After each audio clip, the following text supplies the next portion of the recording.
He joins us every single week.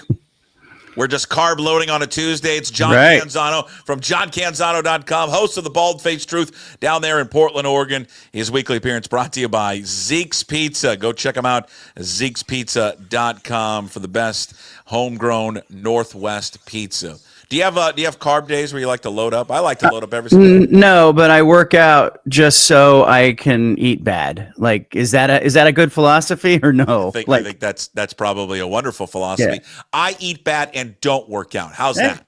There's that too. I mean, you got it half right. So yeah. I think that you have to have balance. These people who are like, I have a cheat day or whatnot. Come on. Yeah. Cheat meal. The whole purpose of being in that gym or breaking a sweat or going for a walk or whatever is so you get a little balance in your life. So I'm okay with that. By the way, Cam Skattebo, like Halloween. Matter. Is it Skattebo? It's not Skattebo. Skattebo. I'm going to forget it next week. Skattebo. No, you'll remember it because it's like, it's peekaboo. Okay. There you go.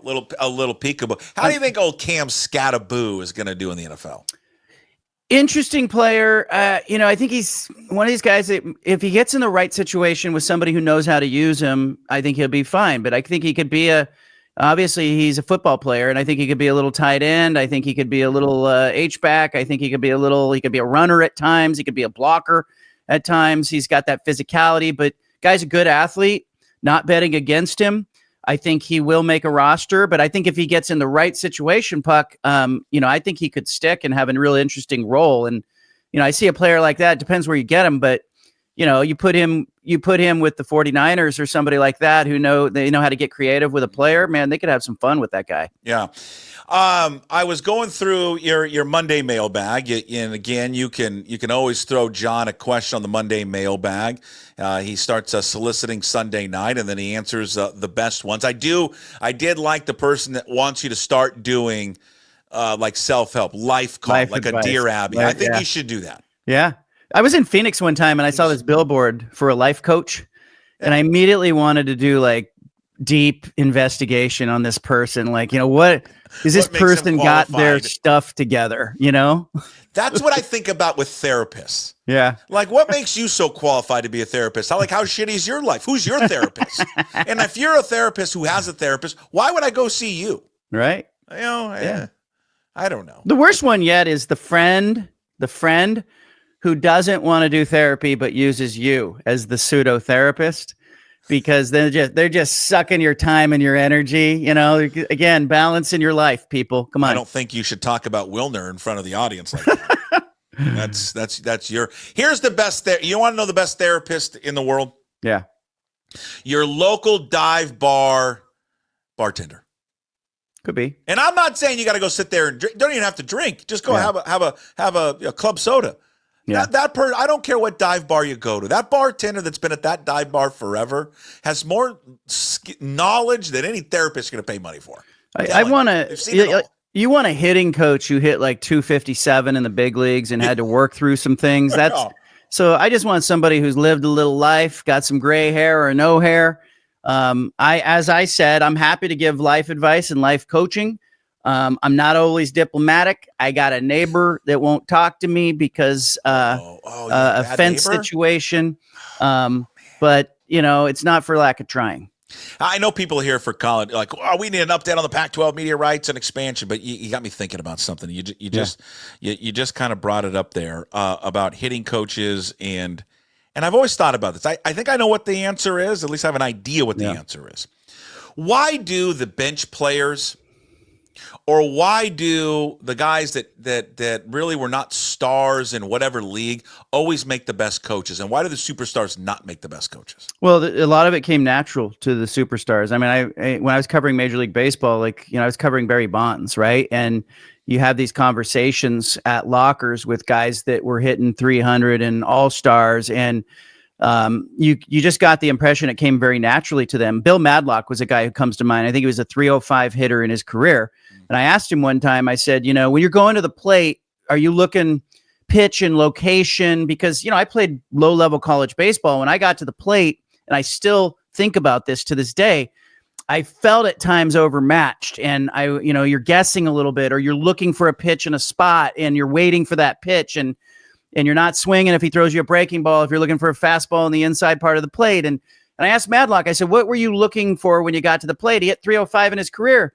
And he said, I wasn't. He goes, I wasn't thinking about it. I just got up there and I saw a pitch. I swung at it. Like it's just very natural. See ball, hit ball. Al Oliver had a very similar take on that. Barry Bonds talks about catching the ball with his bat. It's such a simple thing. He said it didn't matter how hard you threw. I'm just trying to catch the ball with the bat. So I think the greats, Ted Williams, others, had a hard time teaching it because a lot of it did come naturally to them, and the game was very slow for them.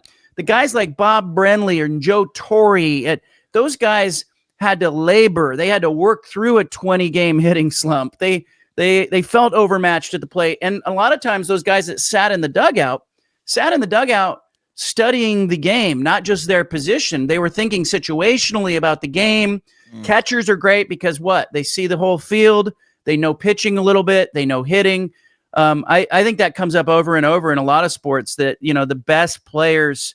Michael Jordan, is he a great executive in the league? Would he be a great coach? No. I mean, because he'd be like, just dominate that guy in front of you. That's his coaching advice. It's interesting. When I think about the NBA, the only player that ever stands out to me that I saw that was a really good coach and was an all-time great player was Larry Bird. He's the only one I can think of. And maybe there's other examples, but he was the only one that was really, I don't know, I'm just curious why it worked for him. Maybe he felt that he had to always work when he was younger and maybe it didn't come natural to him. Maybe, yeah. Maybe a lot of his game was developmental. I mean, look, he wasn't playing above the rim. That wasn't his thing. He was his footwork was masterful. His shot was amazing.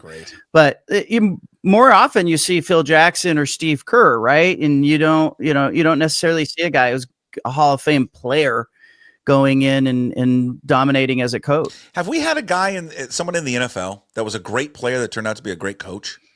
Yeah, I mean, in the NFL, you've got guys that didn't play or barely played. College football, you got guys that didn't play. You got more Kenny Dillinghams and Mike Leaches out there that, were just they were never going to be the best player on their team. Yeah, all right. I know people are like, can you get to the meat? Yeah, let's get to the meat. I'm sorry. Mountain West and Pac-12 litigation. Where are we at with this, trying to settle this this lawsuit before even a judge sees it? It's fascinating, and it's really an interesting peek into what I'm doing is because, I talk to a lot of presidents. I talk to people at the conference level. I talk to coaches, athletic directors, deputy ADs. I'm talking to people. What I have found in the last few months with the Pac-12 and the Mountain West is, the commissioners are being very careful about what they say. The athletic directors and presidents are trying to be careful because everybody knows there's litigation and nobody wants to say anything publicly on the record that's going to come back on a deposition if this goes to court. The Mountain West reached out to the Pac-12. And I know this, I got it confirmed from both sides. The Mountain West reached out to the Pac-12, the attorneys for the Mountain West rather, reached out to the attorneys for the Pac-12 at like $1,000 an hour and said, hey, we'd like to mediate. And the Pac-12 said, we're open to that. That's where it stands. They don't have a mediator. They don't have a timeline. They don't have, they have to agree on a mediator. They have to agree on some parameters of the mediation. The Mountain West knows that there's a hearing coming up on March 25th where a judge will either say this case that the Pac-12 has filed has no merit and throwing it out, or the judge says it moves forward. That is a leverage point. That's a point of inflection for the Mountain West. They will never have more leverage than they have on March 24th when they are trying to negotiate with the Pac-12. Most people think the judge is going to say, hey, let's move on. At that point, if they move on, the Pac-12 has got an enormous amount of leverage in this negotiation. So, time is the enemy of the Mountain West. I do have a source, in the Mountain West Conference, a president in the Mountain West Conference who told me that what they would like to do is they would like to settle this. They would like to not have a bunch of ongoing, legal fees. Mountain West needs to get on with its life. The Pac-12 needs to get on with its life. The ideal thing would be to settle this in a way that works for both sides and let everybody kind of go off and do their thing. And then I followed up and I said, would the Mountain West, would they waive the entire $55 million poaching penalty if the Pac-12 agreed not to take UNLV? Like, could that be part of a mediation? And the president said, not sure that that's on the table at this point. Pac-12 has not seemed interested in any kind of merger. I asked about that as well. Would the Pac-12, could we get a merger out of this mediation? No. The Mountain West, I think, is far more open to some kind of merger that would have given like a relegation promotion model for the top teams. But the Pac-12 just does not seem interested. The presidents in the New World Pac-12 want to do their own thing. They want to be the best of the West or the best of the rest or whatever you want to call it. And so I really think the next couple of weeks here, Puck, as we crawl towards, March Madness starting, media rights deal probably getting done here, and then March 25th, this court date, do they get a deal? Do they get a settlement? Or does the Pac-12 feel so confidently about its position that it says, yeah, we'll mediate with you on March 26th when you are all out of leverage? But that is where this stands. I think the reports that like mediation was happening or is going to happen imminently, way overblown. The Mountain West is kind of saying, hey, we'd like to talk. We'd like to do this in the next couple of weeks. And the Pac-12 is going, we'd have to pick a mediator. We'd have to pick a format. We'd have to pick a time. I think the Pac-12 is going to slow play this. So mediation has not started. It hasn't even gotten there. It's just mediation. That the Mountain West would like to do it. On Friday, Pac-12 Mountain West president told me that they would like to do it. They're making there's no shame in them saying they approached the Pac-12 or their attorneys approached the Pac-12. But I had an outside attorney look at it and I said, okay, why now? What's going on? Mm-hmm. And this is an attorney who deals with antitrust lawsuits. And he said, there's an inflection point, March 25th. He says, if that judge says there's merit to this case, that the Pac-12's got all the leverage and it's probably going to be successful in that lawsuit. If the judge throws it out, then the Mountain West is. And so the idea being that, if you're the Pac-12, you already feel like you're on the hook for $55 million. Only a good thing can happen on March 25th. So if we're playing poker, Puck, I'm the Pac-12. I'm going to slow play this. And I think time is my friend. Yeah. So they're not going to do anything. If I'm the Pac-12, I will sit down, but I'm going to wait and see what that judge says. Yeah. It seems like just reading and listening to you and reading what you've wrote, that it seems like the Mountain West is, I don't know if the correct word is panicking or is just maybe a little bit concerned or desperate right now as we get. I think they're concerned about their existence. I think there is a problem if they lose this lawsuit completely.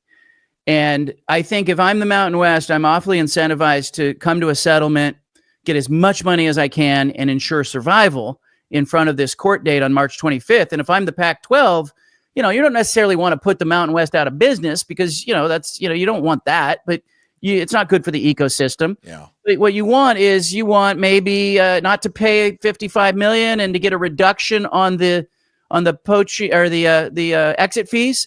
Those exit fees of $17 million. I was also told on Friday that the Mountain West sort of expects that those exit fees are going to come down from $17 million. Now, how far down is a negotiation? But typically, you see those exit fees negotiated down. Nobody pays the full fee, Puck. So Boise State and the other 4 Mountain West teams that left are probably thinking they're going to pay 10 or 12 million, not 17, in exchange for being let out of that conference.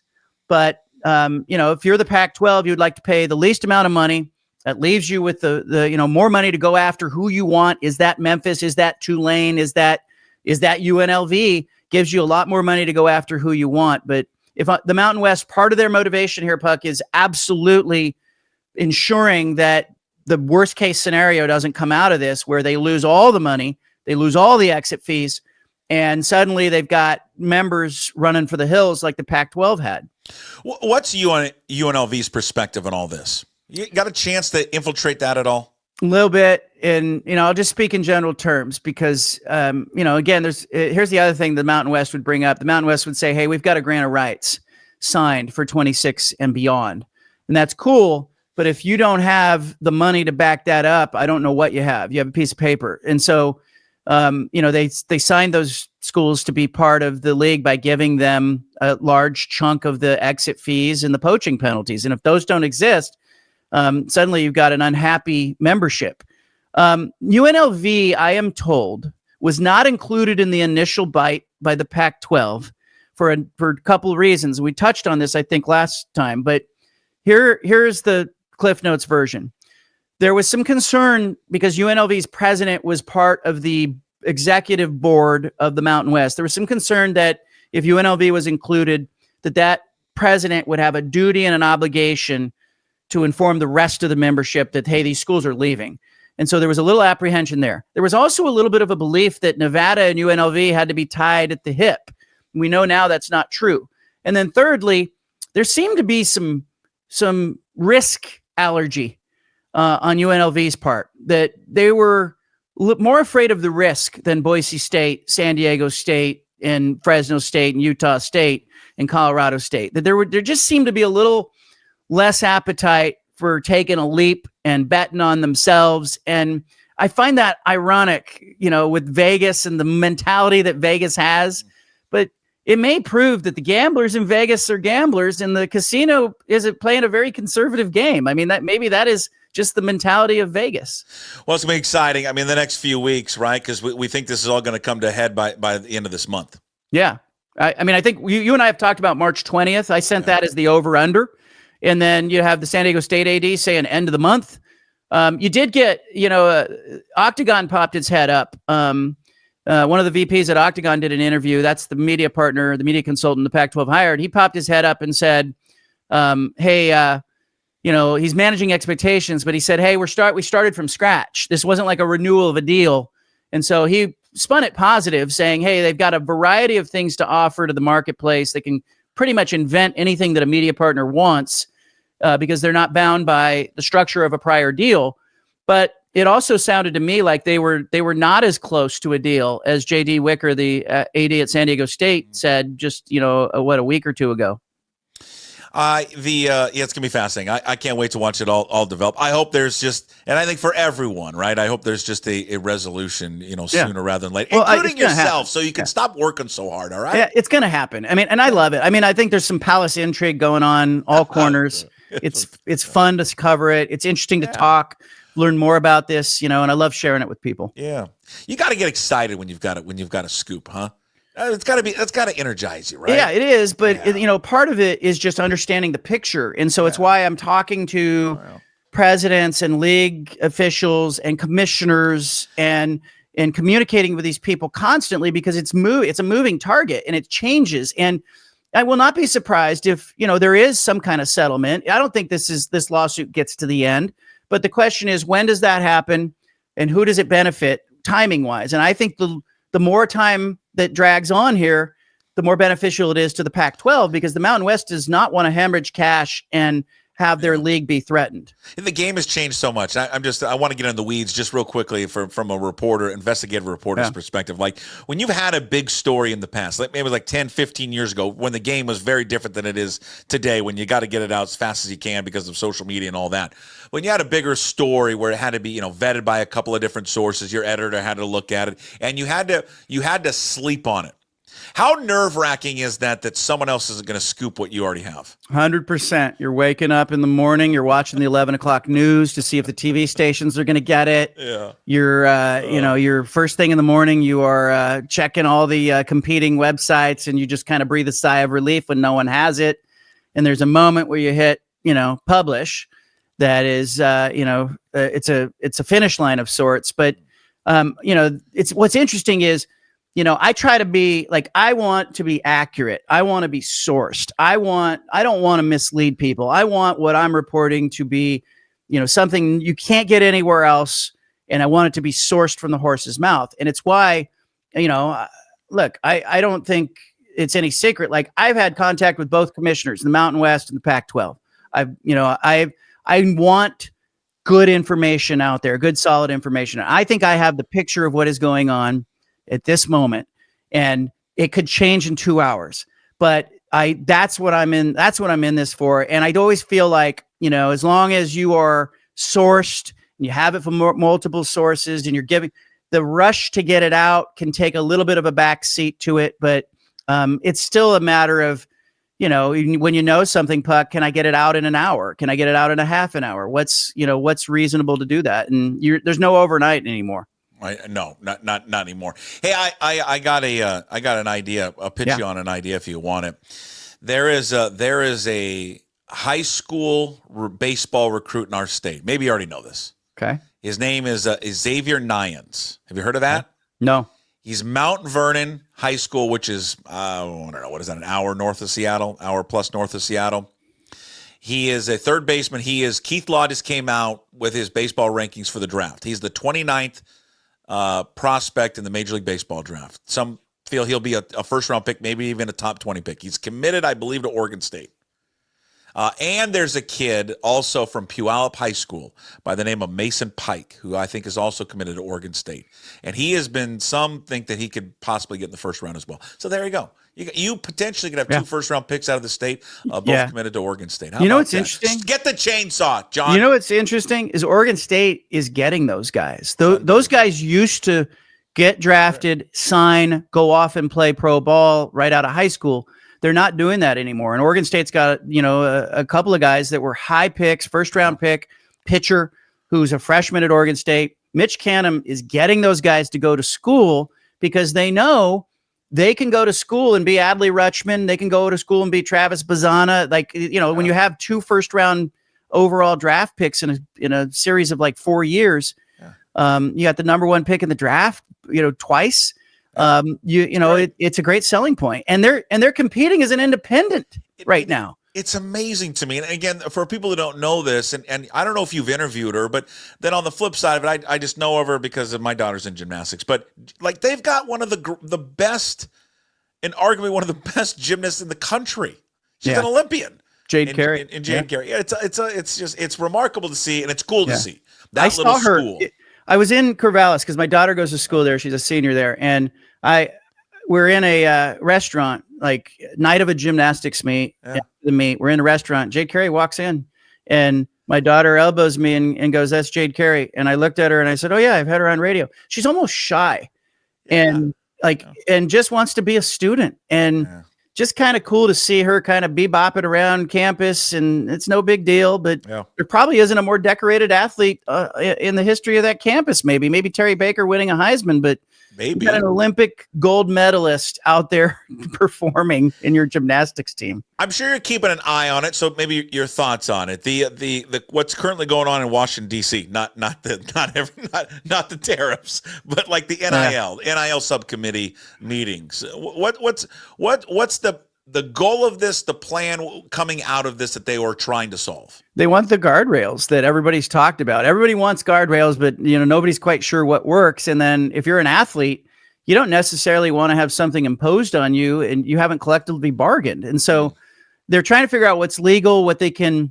put in place with guardrails. Meanwhile, you've got some states, like the state of Oregon, has introduced some legislation saying that NIL payments should be private. You shouldn't have to make them public. Well, that flies in the face of everything that the NCAA and people in DC are saying. And so I think there's going to be a battle ahead where players are going to want to have a voice and a say in what should be public, what shouldn't be public. But how do you police it if everything's private? That's not possible. No. Let's go non-college sports right now, because I just saw your recent tweet with the images and the renderings. Where are we at with Major League Baseball going to Portland? The pictures that you have, go to John Canzano BFT on Twitter and Blue Sky. You can see it. Beautiful. I mean, it looks like just a beautiful ballpark. You and I have talked about this before. I think baseball, because of Oregon State and even what Oregon has done, would thrive in Oregon. It would thrive in Portland. They've got youth tournaments there all the time in that city. I think it would be a big hit. Where are we at right now with that? Yeah, and look, I talked to Mark Wasikowski, the Oregon coach, yesterday, and he kind of said, hey, look, you've got Oregon, Oregon State, University of Portland, all high-level baseball teams. He goes, Major League Ballpark in Portland, the idea being, how about a tournament there? How about a preseason tournament that could take place, or a midseason tournament that could take place in Portland? But 32,000-seat stadium, translucent, retractable roof. You hit a home run to right field, it ends up in the Willamette River. I mean, They've got it. They've got the stadium. They've got the right piece of property. They've done everything right. The question now is for Rob Manfred, the commissioner of Major League Baseball. He came out a couple months ago and he said he wants to go from 30 to 32 teams. He wants one team in the Eastern time zone, one in the West. He wants to get rid of the 5-team divisions that they currently have. He wants to go to 8 4-team divisions. He wants that balance. The question is, what's the timing for it? You can do everything right as a city. They've got city leaders somehow behind this now. They've got the state leaders behind it. They testified yesterday in front of the state legislature asking for some public money, which I think they're going to get. But the idea is like, Puck, they can fund the stadium. They can build this thing. They got, they have this beautiful piece of property. They've got the renderings. They have the investment to this part. They've got an ownership group that's sitting in the wings. But if Rob Manfred doesn't come in and say, hey, we're expanding and we're expanding in 28, expanding in 29, whatever that year is. And, hey, one city in the East and the West, and here are the candidates. If he doesn't say that, the group is going to look like it stalled or it failed. And I keep telling people, you can do everything right. And if that opportunity doesn't present itself, you're not getting a team. So what I think Manfred needs to do is at some point, now he leaves office in 29. He says he wants to have the expansion plan set by the time he leaves. Great. Here we are. You got 4 years to do this.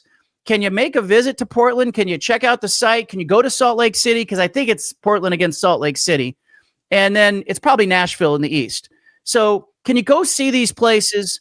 And can you give a nod to somebody? Because what Portland would like to do is put a shovel in the ground in 2027. That's when they're ready to build in 27, they said yesterday. And what they're trying to get, it's called a jock tax. How do you feel about that, by the way, the term jock tax?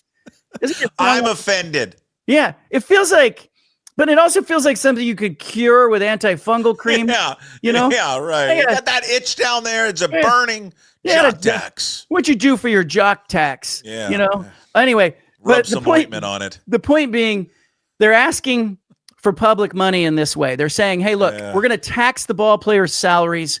We're going to tax the visiting players' salaries with a state income tax. We're going to tax the executives who run the team. The money garnered from that tax, the payroll tax on the players who visit, players who play there, will create $150 million towards the stadium. This money does not exist unless there's a team. Be clear. There's no, like the schools aren't going to suffer. The roads aren't going to suffer because of this. But there's still some people who go, no public money, and so you're wrestling. You'll never, with that. but you deal with it up here. You'll just they hear taxes and they think it's going to be on them. Yeah. So they'll just never. You can never kind of change their opinion. All right. Last thing, real quick for you. The wrapping up the Ian Rappaport and Jordan Schultz fight that took place in a Starbucks in Indianapolis. Have you ever got into it with anyone? Yeah, I get into it with people. Like you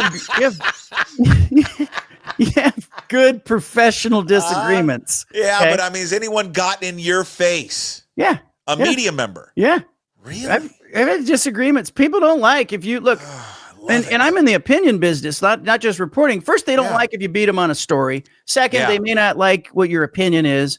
My thing is I have great respect for everybody who does this job, right? If you do this job, you do it right. You're a hardworking person. Sure. It doesn't mean we have to agree. Yeah. And I think part of what makes sports great is the fact that it's not war. It's not the economy. It's not politics. We can disagree on things and it's okay. We can, at the end of it, we can have a civil disagreement about it. But I have encountered some people who take it personally if you report something different than them, or if you look at their reporting and you go, I don't think so. That's not what I'm hearing. Yeah. They get upset by it. So I've had some things. I've never been in a Starbucks and had it happen. I've been on a plane and had it happen one time. Really? Yep. Had another media member on a plane because I said, names. Who? Can I? I've got a great guess who I think it is.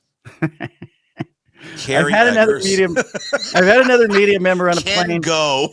I had go the nicest person in the world. I've had someone at an NBA arena come up to me. They didn't like what I reported about something, but mainly, and then Twitter's full of it. I mean, if I wouldn't fight you, by the way, I would not get in your face. You just, Twitter has got it too. And so everybody's a warrior on Twitter. So my thing is this, look, I've got my sources. I feel good about my reporting. Even if the Pac-12 and the Mountain West end up in a completely different place, I know on Friday This is what they were saying. This is where their heads were. I know where they are today. That's the business I'm in. And I think too, like, I do respect everybody who does the job, particularly if you've been at it, like as long as you have, Puck, you're doing something right that they haven't chased you off yet. Not yet, but it's happening. It's going to come soon. And I'm going to lead the escort on the way out. Yeah, take me out. I want to be out anyways. Just take me with you and throw me in the river. All right.